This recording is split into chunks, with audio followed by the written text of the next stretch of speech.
And we're back. Welcome back to Mr.Flamingo Reviews. Woo! Where today I will be delving right back into X-Men stuff with The Wolverine.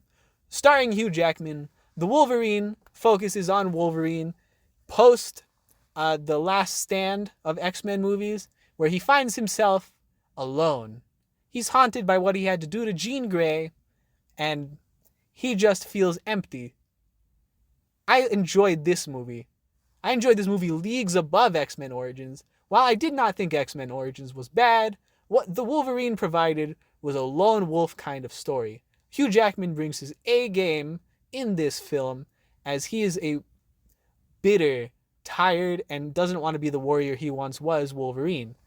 But he has to, as he has to protect his friend's granddaughter in the heart of Japan from the Yakuza. What this does is this offers no kind of weight. You don't have to focus on many other mutants. You don't have to focus on anybody. Your focus slowly lies with Hugh Jackman's portrayal as Wolverine. And he does a fantastic job. He serves as bodyguard. He serves as protagonist.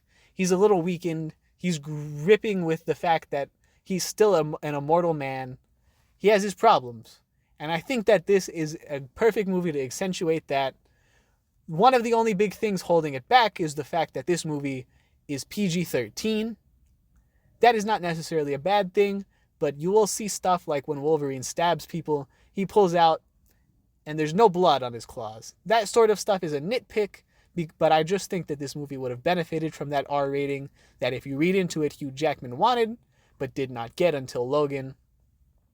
It is a good film, though. The pacing is great. Hugh is a fantastic lead, and he has a wonderful supporting cast supporting him. The story is good, focusing on a dying man who wants Hugh Jackman's Wolverine's immortality. And when he won't give it up, all of these shenanigans ensue, and we're faced with the fact that Wolverine has been alive for a very long time, and he has to face that fact. And by the end of the movie, he's come to that realization that he may have been alive for a very long time, but it is his burden to bear, and he should be doing something positive for society instead of hiding away after the events of The Last Stand.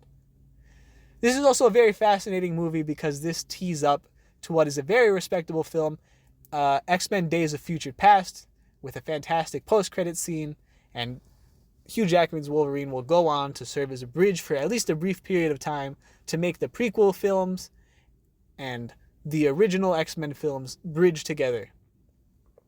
There's not much to say of this film outside of the fact that if you really do like Wolverine, this is everything you could ask for in terms of acting, in terms of a villain. It does have all three good acts to lean on.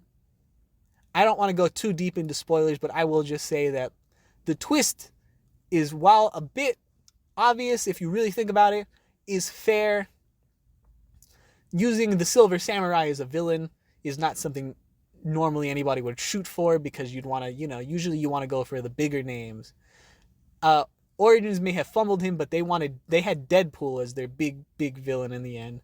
This, being a Silver Samurai, was a gamble, but it's a gamble that paid off because you don't have to really focus on the Silver Samurai too long. Overall, a great film. That's it.